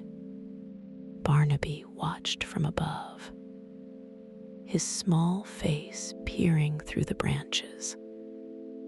The foggy pond was like a painting of the sky, watercolor clouds and blurred stars, and a moon that glowed through the mist. A painting that shifted with each passing moment. The fog was the artist's brush, constantly changing the image, softening a line here, blurring an edge there. The mist settled deeper onto the pond, the fog layer growing just a little thicker, and the reflection became even more dreamlike. The sky in the pond was now a memory of the sky, a suggestion of stars and moonlight, a ghost of the night sky floating on still water. The reflection was becoming less accurate and more beautiful with each passing moment. The edges of the pond disappeared into the fog, the water and the mist blending together until Barnaby could not tell where one ended and the other began. The pond had become a cloud, a flat white cloud resting on the forest floor. The boundary between water and air had dissolved, leaving only a continuous softness that stretched from the pond's surface up into the night. He breathed slowly, matching the stillness of the foggy mirror, his breathing as calm as the pond, as gentle as the mist, as soft as the blurred reflection of the moon. Each breath dissolved into the fog, becoming part of the mist that covered the pond. Barnaby and the fog and the water all connected by the same slow rhythm of the night. The fog created a doubled world, the real sky above and the foggy sky below, connected by the pond's surface. Two worlds separated by the thinnest layer of mist, each one beautiful in its own way, each one a mirror of the other. Barnaby felt like he was sitting between two universes, the sharp, clear one above, and the soft, blurry one below. Not sure which one was real, and which one was the reflection. The trees around the pond appeared as dark shapes in the fog, their reflections barely visible beneath them, like trees growing in clouds. The entire scene was a watercolor dream. Soft edges and blurred lines, and no sharp corners anywhere. The world had melted into softness. The pond had become a portal to a gentler version of reality, a place where nothing was sharp and everything was kind. Barnaby's eyes grew heavier. The foggy mirror was doing something to his mind, making his thoughts as soft and blurred as the reflection. No sharp edges in his thinking, just gentle drifting clouds of sleepiness carrying him away. The fog was entering his mind, softening every thought, blurring every worry, until all that remained was a gentle silver haze of peace.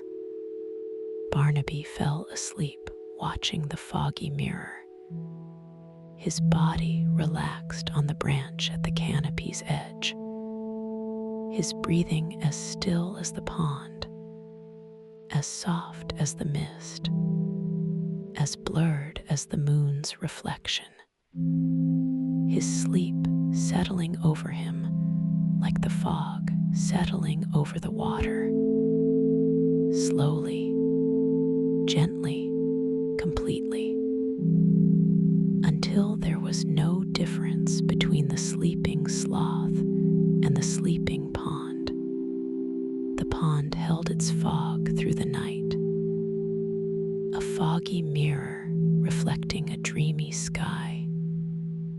The mist and the water and the moonlight all blending together into the most peaceful image in the forest. The pond would hold its fog until dawn, until the sun rose and burned away the mist. But for now, it was perfect. A perfect, soft, blurred dream of a pond in a perfect, soft, blurred dream of a night. Barnaby slept, his dreams as foggy and soft as the pond below, the foggy mirror keeping watch through the night. A calm, still surface holding a blurred reflection of the stars, the gentlest, most dreamlike sleep of the rainy season. Fog and water and moonlight all becoming one, and Barnaby becoming one with all of them. A sleepy sloth dissolving into the softest night the forest had ever known.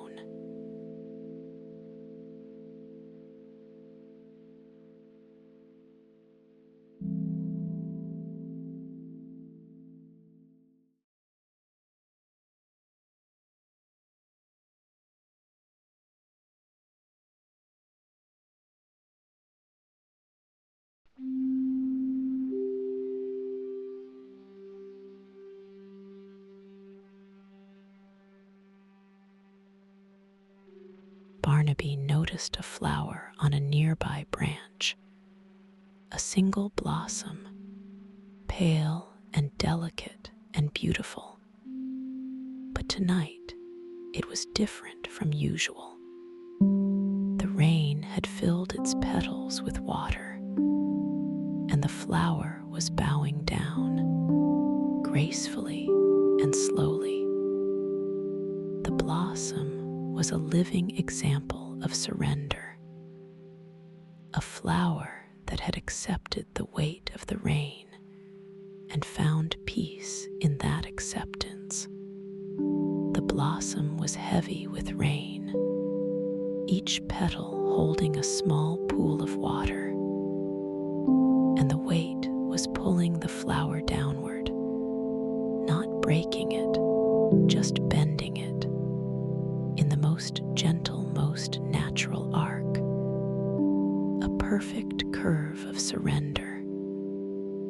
The flower's stem was a graceful arch, bending without losing its strength, like a dancer bowing at the end of a performance. Barnaby watched the flower from his branch, his sleepy eyes fixed on the rain-heavy blossom.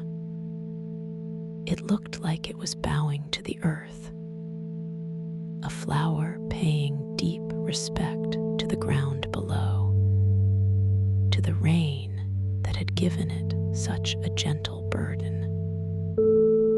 The flower was not suffering under the weight.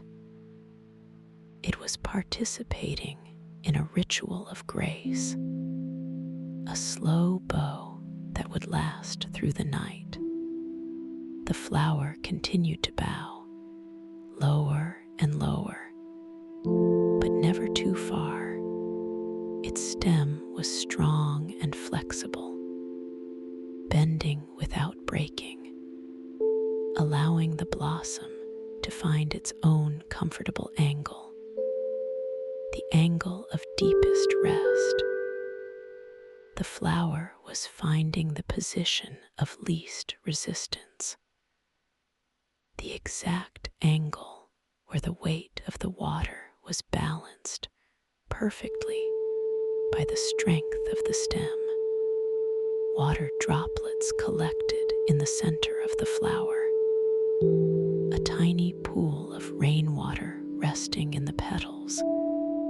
The blossom had become a cup, a natural vessel holding the night's rain, and it was perfectly content to carry that weight, to be filled to the brim and bow down in gratitude.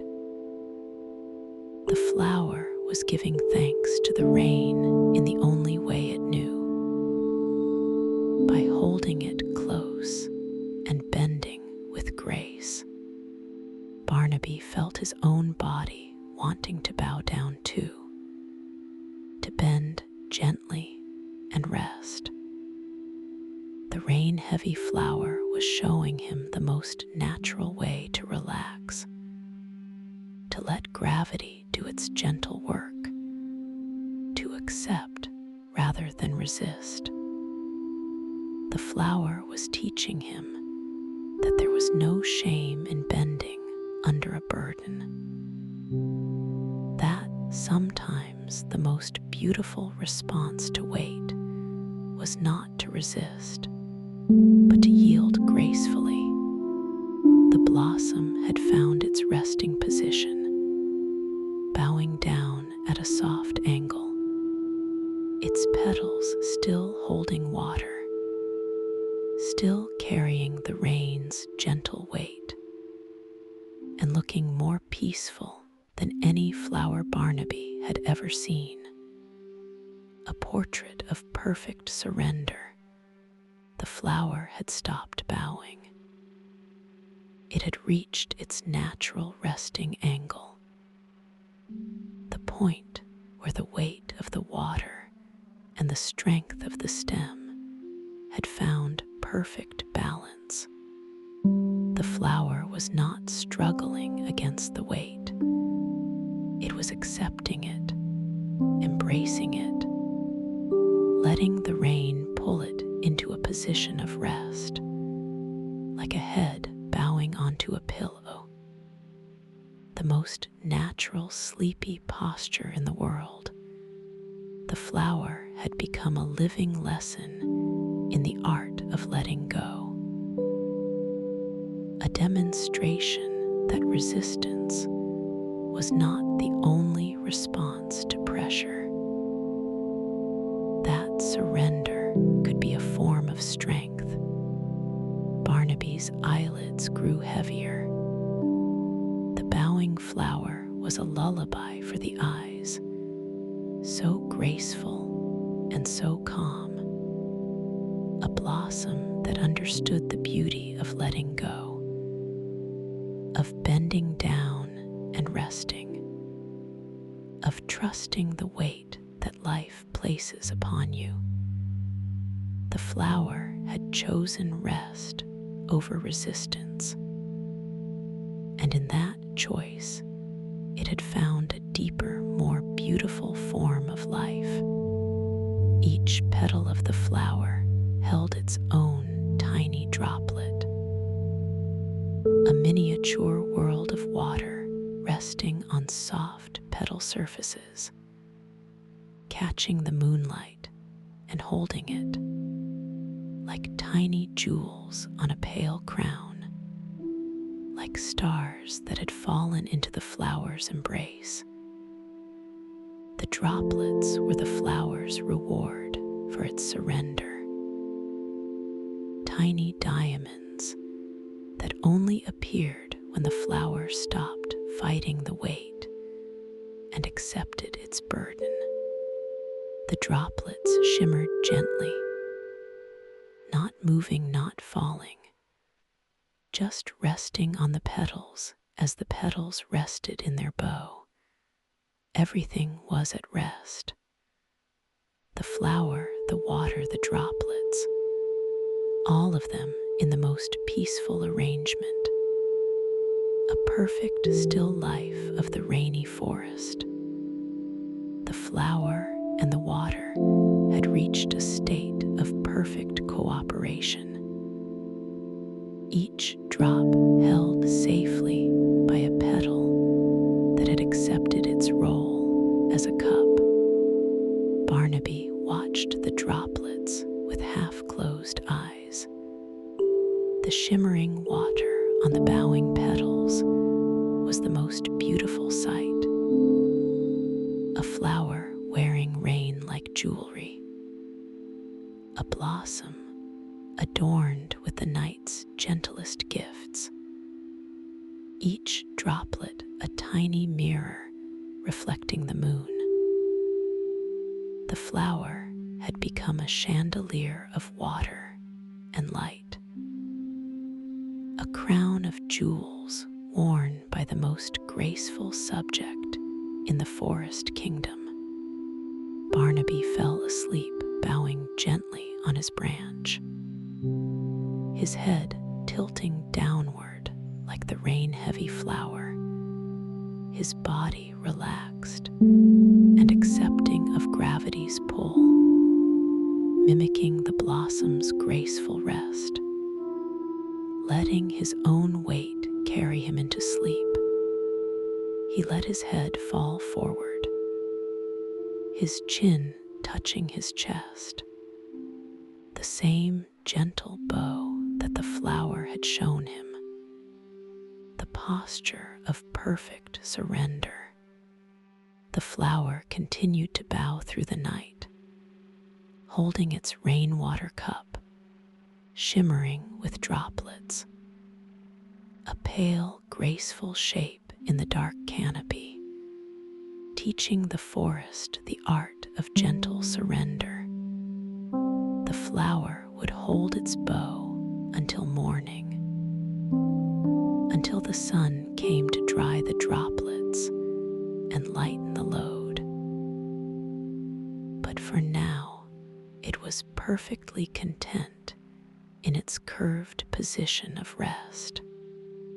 Barnaby slept, his body curved like the bowing flower, his breathing as calm as the still water in the petals, the rain-heavy blossom, and the sleepy sloth.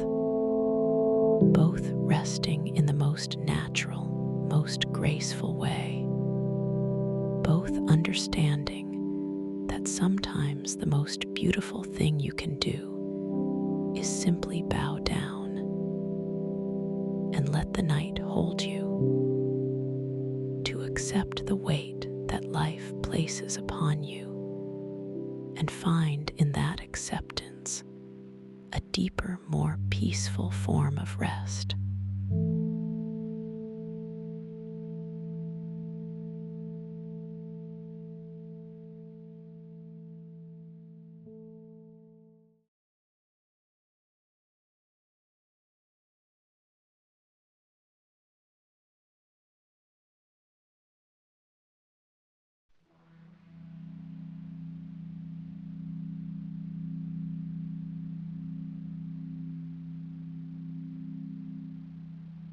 Barnaby lay on his branch looking up at the sky. The charcoal clouds that had covered the canopy for so many nights were beginning to shift, moving apart in the slowest, most gentle way, like curtains being drawn back by invisible hands. The clouds were parting with the same patience that had brought them together. A slow, reluctant goodbye that took hours to complete. The clouds did not rush. They parted with the same patience that Barnaby knew so well.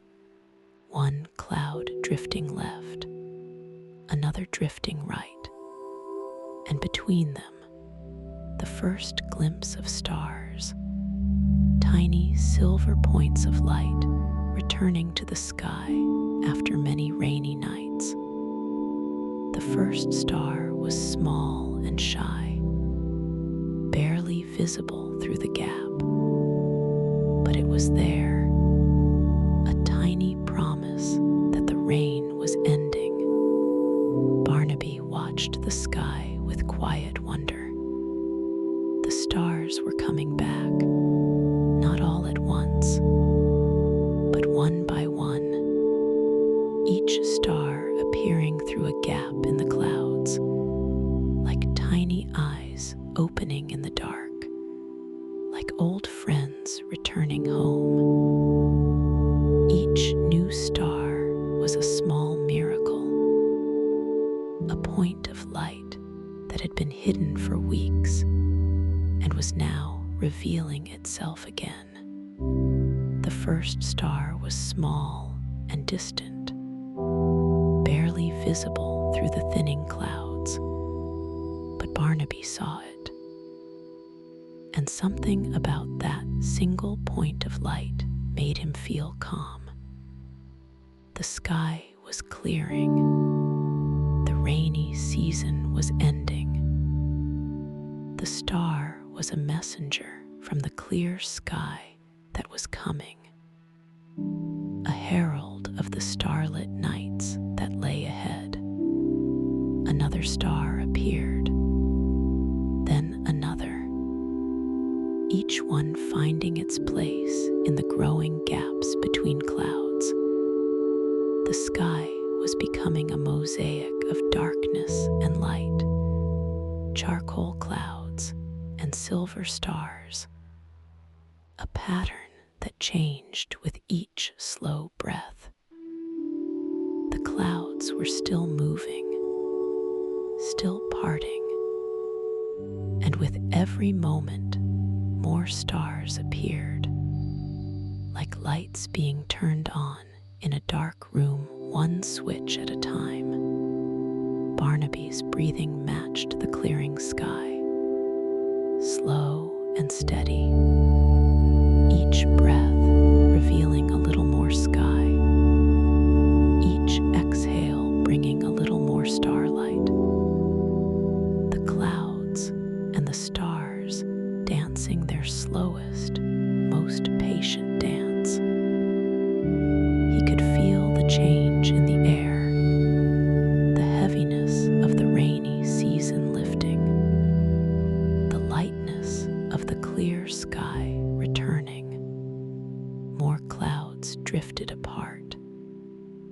and the sky grew wider and deeper. The stars were no longer hiding.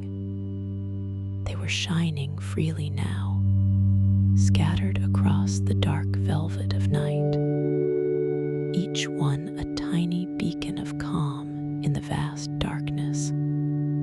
The stars were appearing in clusters now, whole constellations emerging from behind the retreating clouds.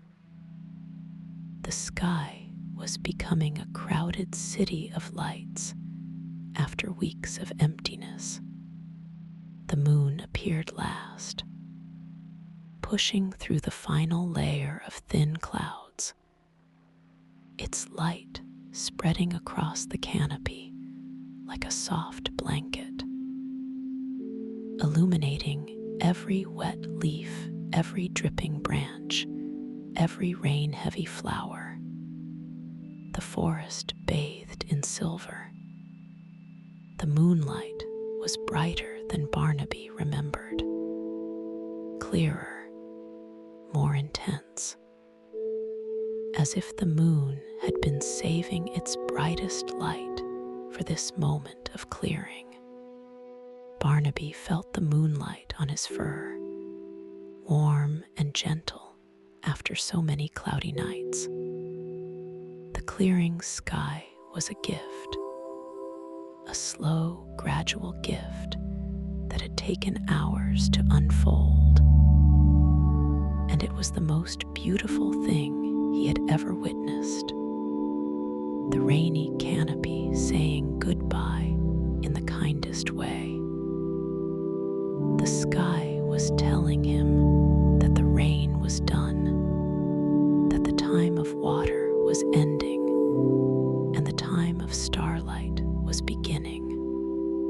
Now the sky was almost clear, just a few wispy clouds remaining, drifting lazily across the stars, not hiding them, just decorating them, like soft brush strokes on a dark canvas, like final whispers of the rainy season. The last clouds were the most beautiful, thin and wispy and silver-edged, like scarves of white silk trailing across the sky. The stars were everywhere, thousands of them, filling the sky from edge to edge, each one steady and calm and unwavering. The rainy canopy had given way to the clearest, most peaceful night sky, a sea of stars above the sleeping forest. Barnaby could see the Milky Way now, a river of stars flowing across the sky, a vast current of light that had been hidden by clouds for so long. Barnaby lay on his back, his small body facing the stars, his eyes taking in the full expanse of the clearing sky, every star a tiny lullaby, every patch of dark a gentle invitation to sleep, the entire universe watching over him. The stars were the most reliable thing in nature. They had been there all along, behind the clouds, waiting for their moment to return. Barnaby fell asleep under the cleared sky, his body relaxed on the branch, his face turned upward to the stars, the last wispy clouds drifting past like final thoughts before dreams, the rainy season ending as softly as it had begun. The stars above him were steady and calm, the same stars that had shone on the first forest, the same stars that would shine on the last forest, eternal and patient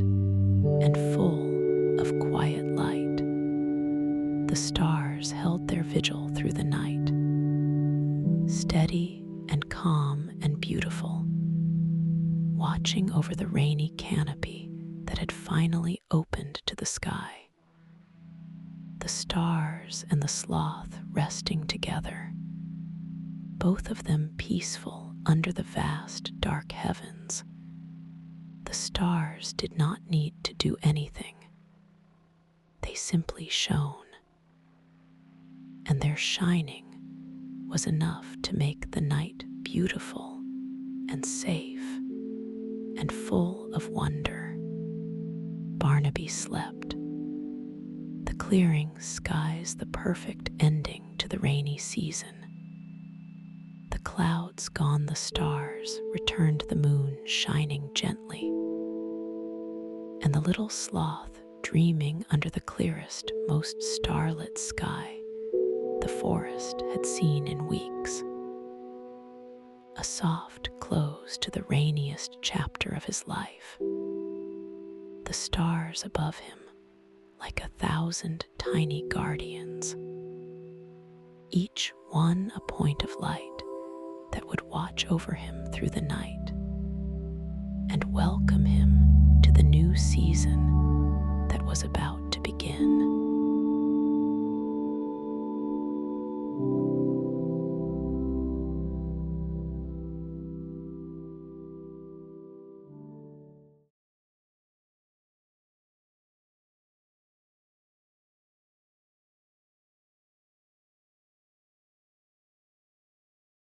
And so, the rainy canopy grows quiet now. You have wandered through 13 gentle rainforest nights, across the misty pond, beneath the broad-leaf shelter, resting on the cozy fern, watching the droplets on moss, discovering the glowing mushroom ring, sharing the sloth's yawn, listening to the rain, following the slow caterpillar, hearing the quiet croak, watching the mist settle, feeling Barnaby's heavy eyes, counting the drip of the last leaf, and finding peace beneath the canopy. Barnaby has found his rest deep in the heart of the rainforest, beneath the broad green canopy, wrapped in the soft, misty air. Breathe in the memory of the rain. Breathe out the long, slow journey. Deep breath, soft heart, sleepy eyes. Beyond the canopy, the frost is waiting, the frozen valley where the snow falls silently on still pines, and the stars reflect on sheets of ice. But that is for another night. For now, sleep deeply, little one. Sleep softly. Good night from Barnaby. Good night from the Sleepy Sloth Club. Good night, good night.